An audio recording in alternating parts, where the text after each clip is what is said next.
네, 마태복음 17장 강의하도록 하겠습니다.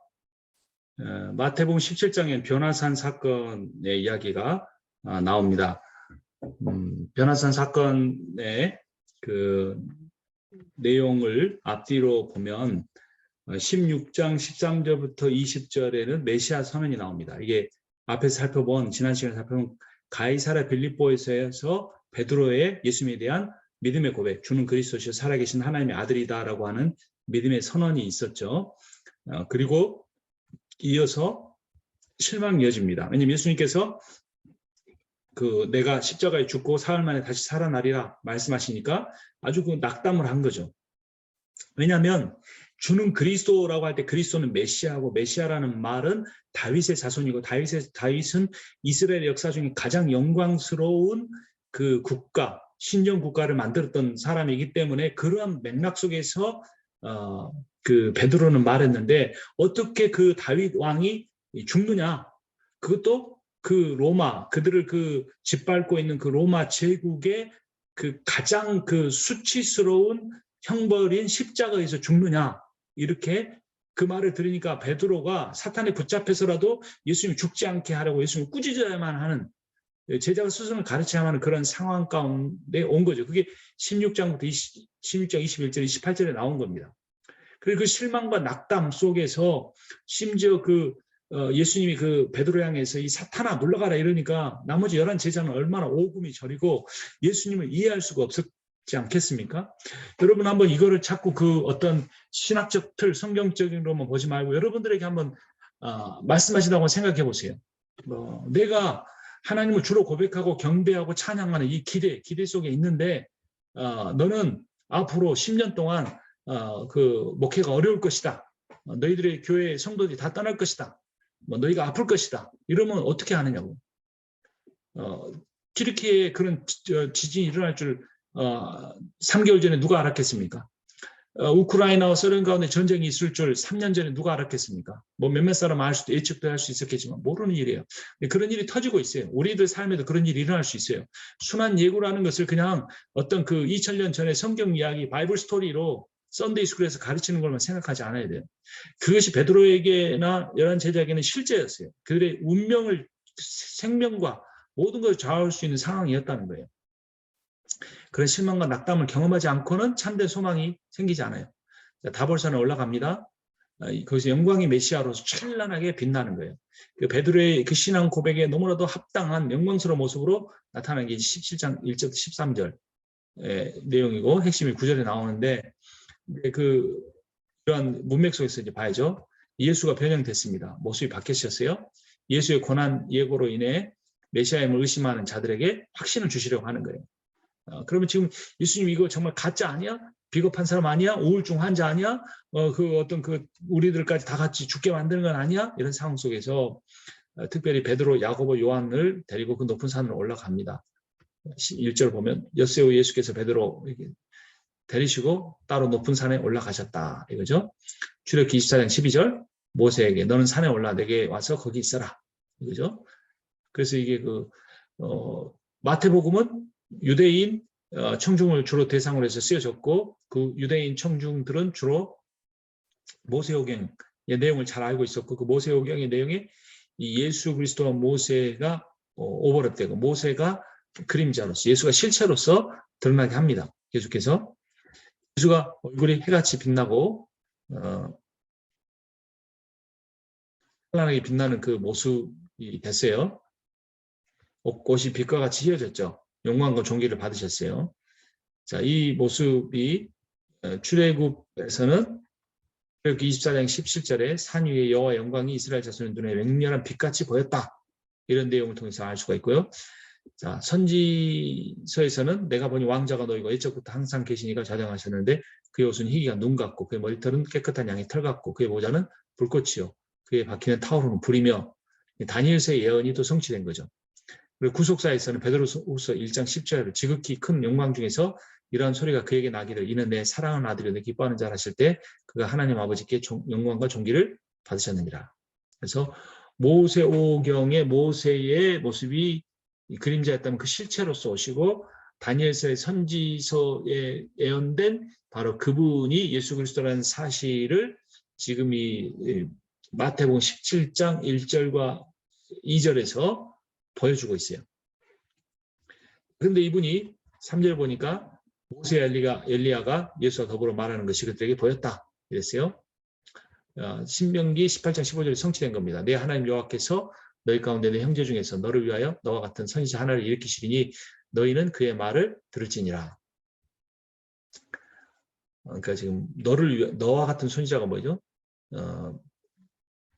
모세와 같은 선지자. 그 바로 예수 그리스도를 의미하는 거죠. 말라기 4장 5절, 6절 상반절까지도 봐도 내가 선지자 엘리야를 너에게 보내리니 그 아버지의 마음을 자녀에게로 돌이키게 하고 여기에 대한 예언의 성취라는 겁니다. 그러니까 이제 또 베드로가 또 나와요. 이 베드로는 진짜 약방의 감초처럼 계속 나오는 겁니다. 대단한 사람이죠. 그러니까 이렇게 말합니다. 그곳에 초막을 짓고 거기 거하 계십시오. 초막 새 짓고 그런 거예요. 그래서 여전히 그는 가이사라 빌립보에서 그가 고백했던 그 상태, 예수님을 그 십자가에 지지 않게 하는 순환 없는 영광을 그 종용하는 자로서 나타나는 거예요. 그러니까 그 십자가 예루살렘 들어가 십자가 못 박히지 말고 이 다볼산에 초막 짓고 우리 함께 삽시다. 할렐루야 할렐루야 부흥회하고 새벽기도도 하고 금식기도도 하고 신방도 다니고 교회 만듭시다 이거예요. 그 유대인들은 초막절을 아주 잘 지켰기 때문에 초막 짓고 거기 가는 게 어떤 하나님의 뜻, 마지막 종말에 하나님 나라에 이루어지는 과정 중에 하나로 보기도 했습니다. 초막 셋, 예루살렘, 예수, 모세, 엘리야를 위해 짓는 거죠. 자, 우리가 이런 질문을 해야 됩니다. 신앙은 질문이에요. 질문 없는 신앙은 화석화된 겁니다. 고난을 겪지 않고 주님의 삶을 감당하기 어렵겠습니까? 하나님 나라와 수많은 백성이 고난을 겪는데 너만 겪고 싶지 않느냐? 네, 질문에 대한 답을 한 거예요. 이게 이제 Q라고 한다면 여기는 여기가 되는 거죠. 하나님 나라의 수많은 백성이 고난을 겪는데 너만 겪고 싶지 않느냐? 그러니까 또 질문하는 겁니다. 왜 사람들은 고난을 겪어야만 합니까? 또 대답을 해줍니다. 고난을 겪지 않고는 겸손해지지 않고 겸손해지지 않은 사람은 하나님 나라에 들어갈 수가 없기 때문이다. 이제 제가 상상해서 이걸 쓴 거예요. 그 고난을 싫어하는, 고난을 피하고 싶어 하는 이 모세의, 누구죠? 베드로의 모습을 가지고, 그런 캐릭터를 가지고 있는 말을 우리의 입장에서 한번 질문을 해보는 겁니다. 자, 우리는 고난의 길을 갈 수 있는지, 왜 고난을 겪어야 하는지, 왜 우리 교회가 이렇게 자꾸 어려움에 빠지는지, 성도들의 삶이 왜 이렇게 힘든지, 왜 이렇게 불의의 사고를 당하는지, 죽는 사람이 생기는지, 참 우리는 알 수 없어요. 한 가지, 고난을 겪지 않고는 겸손해지지 않는다. 이것은 분명한 일인 것 같아요. 자, 5절에 말할 때 도련이 빛난 구름이 그들을 덮으며 구름 속에서 소리가 나서 이르기를 이는 내 사랑하는 아들이여 내 기뻐하는 자니 너희는 그의 말을 들으라 하시는지라. 예수 그리스도를 높이는 말이죠. 요단강 세례에서 두 번째 하나님의 음성이 똑같은 음성이 들렸어요. 예수의 정체성을 확인해 주는 겁니다. 하나님 기뻐하시는 자다. 하나님의 아들이다. 하나님이시다. 그죠? 1편 2편 1절 너는 내 아들이라 오늘 내가 너를 낳았다. 이런 말씀. 이사야 41장 1절 내가 붙드는 나의 종 내 마음에 기뻐하는 자 곧 내가 택한 사람을 보라. 이거죠? 내가 나의 영을 그에게 주었은즉 그가 이방의 정의를 베풀리라. 다 시편 이사야 메시아에 대한 예언이고 그 메시아에 대한 예언이 마태복음 5장 17장 5절에 다 성취됐어요. 그의 말을 들으라. 아쿠어. 들으라는 말에 의해서 순종하다. 쉐마라는 말이에요. 구약 성경에는 복종하라는 말이 없습니다. 쉐마라는 말만 있어요. 쉐마. 들으라.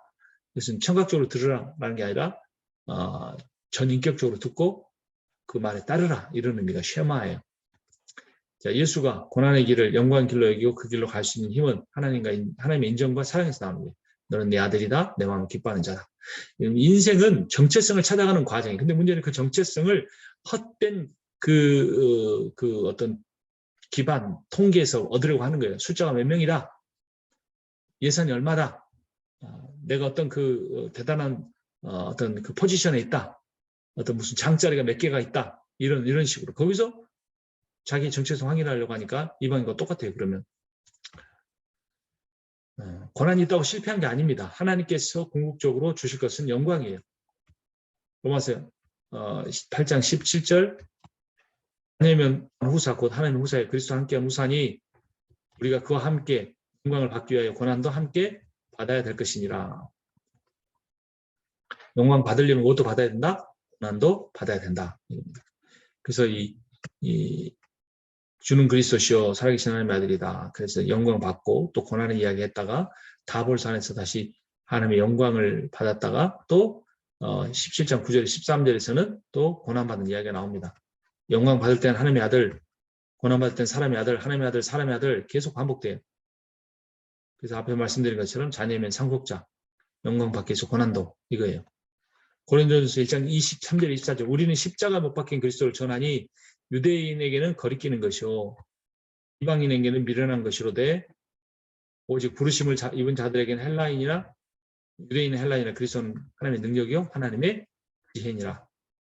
예수 그리스도가 우리의 주가 되시는데 그 예수 그리스도가 겪으신 것이 고난이고 그 예수 그리스도가 자신의 남은 고난을 우리에게 채우라고 하시고 너희도 나를 따르려거든 자기를 부인하고 자기 십자가를 지고 나를 쫓아라 이렇게 말씀하셨어요.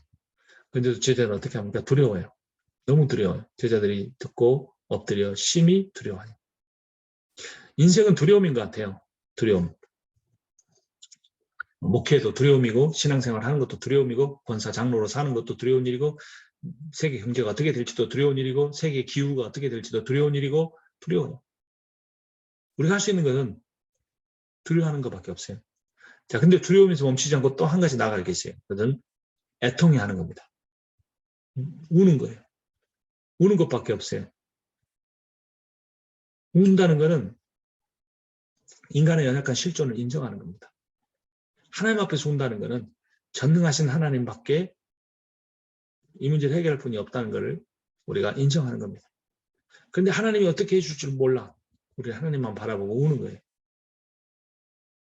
예수님께서 말씀하십니다. 일어나라. 두려워 말라.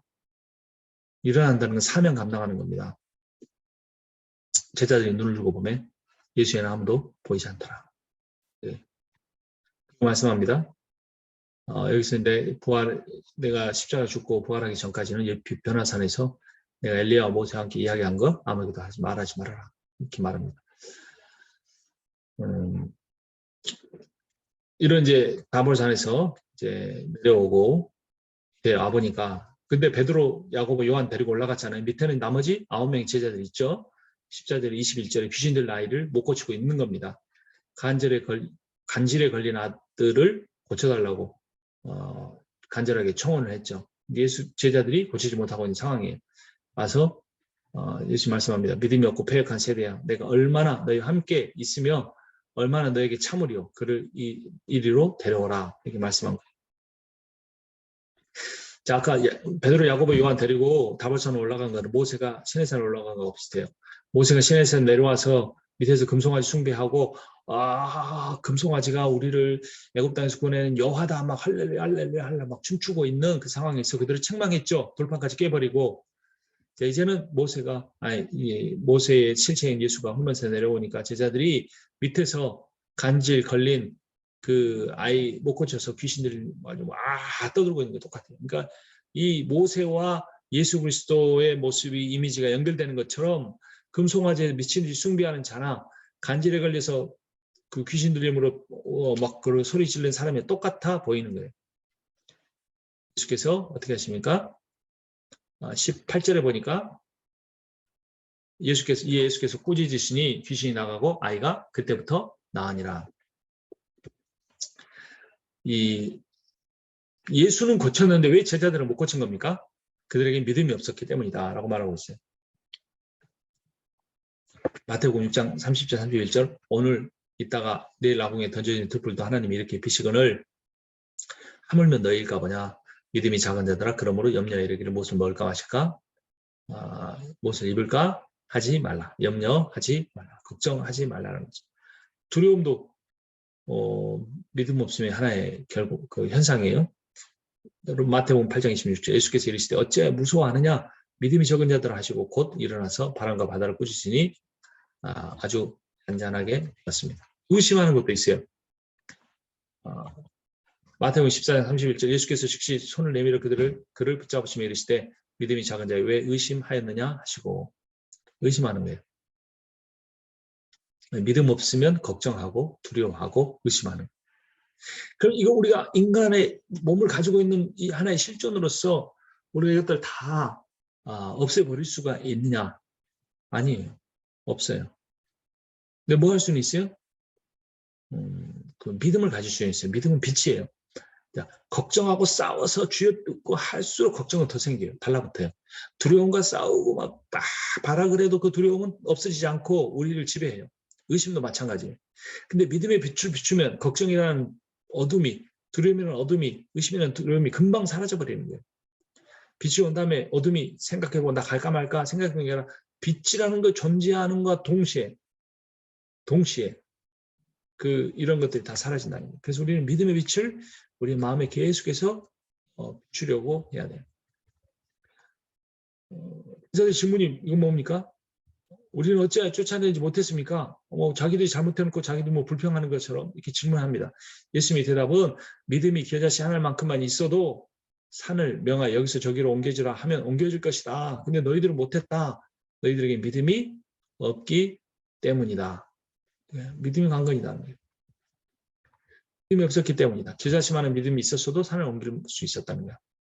믿음의 크기가 관건이 아니라 아주 매우 작은 믿음이라도 어떤 큰일도 해낼 수가 있는 거예요. 자, 여러분, 창문에서 달을 보기 위해서는 창문의 크기가 커야 합니까? 창문의 방향이 바로 돼야 합니까? 별들을 북쪽에서 봐야 되는데 창문이 남쪽으로 있으면 아무리 큰 창문도 의미가 없어요. 그러나 별이 있는 북쪽을 향해 난 창이라면 아주 작아도 내 눈동자만 될 공간이 있으면 다 볼 수가 있어요. 그러니까 크기가 중요한 게 아니라 방향이 중요하다 이 말이에요. 과정이 결과만 중요한 게 아니라 과정이 중요하다 이 말이에요. 사역의 규모보다 중요한 것이 사역의 방향이에요. 자, 겨자씨는요, 가장 별 볼 일 없는 씨앗이에요. 있는 듯 없는 듯한 존재를 의미할 때 이 말이 쓰였어요. 겨자씨만한 믿음이란 능력이 사람의 믿음에서 나오는 것이 아니라는 걸 말하는 거예요. 그리고 인간에게는 기대할 것이 없다 이 말이에요. 인간이 뭐다? 겨자씨만한 믿음밖에 없어요. 능력은 오직 하나님으로부터 오고 하나님의 뜻에 달려 있어요. 기도는 하나님의 뜻과 능력이 전달되는 통로 이제 사용이 되는 거예요. 그래서 이제 믿음 이야기를 하시고 난 다음에 어떻게 해서 이렇게 나을 수 있는가를 물어보니까 예수님 뭐라고 하세요? 이르시되 22절 기도 외에 다른 것으로 이런 종류가 나갈 수 없다. 기도. 그러니까 믿음과 기도라는 이 두 개의 팩터가 연결되는 거 하나처럼. 제가 믿으면 모든 일을 할 수 있는가 믿으면 마가복음 9장 23절 할 수 있거든요. 무슨 말이냐? 믿는 자에게는 능히 하지 못할 일이 없느니라. 이 말처럼 오해가 되고 이 말처럼 오용이 되는 게 없어요. 믿는 자에게는 할 수 없다. 할 수 있다 하시니는 나의 능력 주 하나님. 이 찬양을요. 제가 35살 때 아니 35이 아니고 29살 때 전도사 할 때 얼마나 금요 철학하면 막 했는지 몰라요. 그때 그 의자가 없는 철야 예배 장소가 지하에 의자가 없는 이렇게 마룻바닥이었는데 그 바닥을 막 치면서 방석에서 방박 뜨면서 할 수 있다 하시는 나의 능력 주 하나님 계속 불렀어요. 자, 그러면 믿음이 모든 일을 할 수 있는가? 이게 아멘도 맞고 아멘 아닌 것도 맞을 수 있어요. 자, 믿음이 곧 치유다. 이런 기계적인 공식은 없어요. 지금 제자들이 귀신들이 이제 간질 아는 걸린 사람 못 고쳤잖아요. 그럼 믿음만 있으면 곧 치유되느냐? 이거 기계적 공식은 아니에요. 중요한 것은 그 상황에서 기도를 통해 믿음을 사용해 하나님의 주권과 선하신 뜻을 분별하는 거예요. 다 살아나야 돼요? 아니잖아요. 안 살아나는 경우도 있어요. 변화가 없는 경우도 있어요. 병이 악화되는 경우도 있어요. 심지어 기도했는데 죽어버릴 수도 있는 거예요. 그래서 모두 다 인샬라 다 알라의 뜻이다. 이렇게 해서도 안 돼요. 인간이 아무것도 하지 않고. 그럼 인간이 할 걸 먼저 다 해놓고 기도는 조금 양념치듯이 하면 되는 거예요. 그것도 아니에요. 중요한 것은 하나님의 뜻을 분별하는 거예요. 하나님의 뜻에 복종하려고 하는 바른 자세를 가져야 돼요. 자, 그래서 로마서 장이 안 써있는데 로마서 12장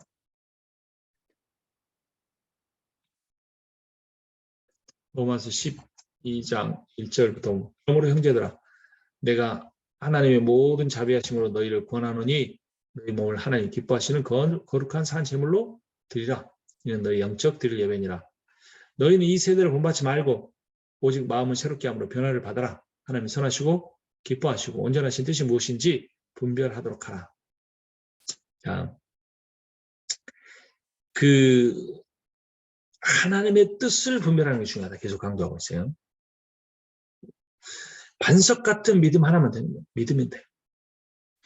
하지만 이 믿음의 대상이, 믿음의 내용이, 컨텐츠가 내 뜻이 이루어질 거라는 믿음이 아니라 하나님의 뜻이 이루어질 것이라는 그런 믿음이 한다는 하나님의 뜻이 이루어질 거라는 믿음. 그리고 하나님의 뜻은 내가 판단하기에 모든 사람들이 생각하기에 불합리하게 보이고 어리석어 보이고 손해보는 것처럼 보일지라도 그것이 가장 좋은 길이다라는 하나님의 모든 계획과 섭리와 지혜와 능력을 깊이 신뢰해야 됩니다. 그렇다고 해서 아픈 아이를 병원에도 안 보내고 가서 막 믿습니다 하는 게 믿음이 아니라 우리가 상식적이고 기본적인 그 의무와 그런 것들을 잘 준수하면서 그렇게 할지라도 우리가 우리의 삶에서 해결할 수 있는 문제 없는 문제들이 너무나 많은데 또 하나님의 계명을 이루어가는 데 있어서 이루어질 일이 너무나 많은데 그대로 되지 않을 때 기다리고 신뢰함으로 기다리는 것, 그분께 맡기는 것, 그분이 내게 맡겨주신 사명 중에 말씀 중에 내가 지금 실천할 수 있는 것들 해나가면서 기다리는 그런 믿음이 있어야 돼요. 그 반석 같은 믿음. 믿음이란 하나님과 관계예요. 하나님과 관계에 자기 모든 것을 거래한다는 거예요. 자, 인간은 할 수 있는 게 아무것도 없는데 인간이 할 수 있는 게 딱 한 가지가 있어요. 그럼 마음을 정하는 겁니다. 뜻을 정하는 겁니다. 다니엘이 뜻을 정하고 고기를 먹지 않았잖아요. 그 뜻을 정해야 돼요. 그건 우리가 할 수 있어요. 그 뜻이 뭐냐면 주님 뜻대로 살기를 원합니다. 성령의 충만을 구하는 거예요. 그 사람 안에 육체의 소욕과 성령의 소욕이 있는데 이 육체의 소욕을 따를 것이냐 성령의 소욕을 따를 것이냐는 우리 안에서 할 수 있는 유일한 게 바로 그거예요. 근데 그게 가장 중요한 거예요. 하나님은 그걸 우리에게 맡겨주셨어요. 왜냐하면 우리를 하나님의 형상 따라 지어서 하나님과 교제하는 인격적 존재를 만들기 원하셨기 때문에 그 선택만큼은 사람이 할 수 있게 해주셨어요. 다음에 원함을 뭘로 가질지. 성전세 이야기가 나옵니다. 17장 24절, 27절 반세겔 세금을 걷습니다. 자, 가버나움이라고 한 곳에 그 세금 받는 자들이 있었어요. 베드로에게 나와서 너 선생님 왜 돈 안 내느냐 이런 거예요. 징수자들이 보통 예루살렘 성전에 받았는데 성전에 오지 않는 사람들 있잖아요. 그 사람들은 돈 받으러 다녔어요. 그 사람은 순회 징수자, 순회 선교단이 아니라 순회 징수자들이 있었어요. 텍스페이어, 페이인가? 이 애굽 지역에는 1000만 명의 유대인이 살았다고 합니다. 어마어마한 거죠. 그 많은 사람들에게 성전세, 세겔씩 받으면 500만 세겔이겠네. 500만 세겔 다 내면. 자, 세금을 왜 내지 않느냐? 이 반세겔 얼만큼 20개라. 은 5.7g. 싼 게 아니에요. 2데나리온. 노동자 이틀 임금. 그렇게 치고 보면 그렇게 많은 것도 아닐 수 있는 성전세가. 동일한 무게라는 이유 때문에 우상이 새겨진 두로 은하만을 받았어요. 성전에서. 성전 보수 및 매일 드리는 진설병 비용을 주로 감당하는 데 쓰였습니다. 그러니까 제사장이 먹고 사는 문제 기본적으로 해결돼요. 그 전에 하나님 앞에 바쳐지긴 했지만 매월 6월절 한 달 전에 이 성전세를 내야 했습니다. 생명의 속전이라고도 하죠. 예수님께서는 어떻게 하십니까? 임금이 관세와 국세를 내는 것이 맞다. 임금이 아니라 백성이. 누구는 내지 않아야 돼요? 왕이나 왕의 그 직계 가족들은 내지 않죠. 자기 아들이나 타인에게서 받느냐, 자기 아들에게서 받느냐 이거죠. 세금 징수에 관한 질문 대답에서도 베드로가 말합니다. 베드로가 성격이 급해서 라기보다는 제자들의 대표 역할을 한 거죠. 17장 26절에 베드로가 이르되 타인에게니라. 세금 아들한테는 안 받는다는 거예요. 그런데 이 성전의 주인 누구예요? 하나님이세요. 내가 하나님의 아들이니까 나는 세금 안 내도 된다. 이런 어떤 그 말씀인 거죠. 마태복음 26장 63절 64절 보면 예수께서 침묵하시거늘 대제사장이 이르되 내가 너로 살아계신 하나님께 맹세하게 하노니 네가 하나님의 아들 그리스도인지 우리에게 말하라. 예수께서 이르시되 내가 말하니. 예수님의 자기 인식 바로 하나님의 아들이라는 자아 정체성을 가지고 있었어요. 그러니까 예수님은 성전의 주인이시니까 그걸 성전세를 내지 않아도 돼요. 근데 그들이 실족하지 않도록 세금을 내려고 하신 거예요. 그런데 그들이 실족하지 않게 하는 것도 중요하지만 그 예수 그리스도가 그 하나님의 아들이신 것을 받아들이지 못하는 것도 받아들여야만 한다고 그것이 결국 복음 선포고 구원의 길이니까 그것도 역시 강조를 한 겁니다. 그래서 뭐를 안 하시는 거예요? 그 예수님이 갖고 있는 돈 중에서 반세계를 주지 않고 고기를 한 마리 잡아가지고 고기 뱃속에서 반세계를 준 거예요. 그러니까 예수님이 낸 게 아니죠. 그러니까 예수님은 결코 그 성전의 주인이시지 성전의 그 성전세를 내는 그런 죄인이 아니다라는 겁니다. 예수님께서 성전세 내는 건 반대하셨죠. 왜냐하면 성전보다 더 크신 일이니까. 마태복음 12장 5절. 근데 문제는 성전이 강도의 구렬이 되고 말았어요. 마태복음 21장 12, 13절을 보면 내 집은 기도하는 집인데 광대의 소굴로 만들었다. 이렇게 말하는 거죠. 자, 성전이 광대의 구렬됐을 뿐만 아니라 이제 더 이상 감당할 수 없어 파괴됩니다. 마태복음 24장 1, 2절 예수께서 성전에서 나와서 가실 때 제자들이 성전 건물을 가리켜 돌 하나도 돌에 남지 않고 다 무너뜨려지리라고 말했던 거죠.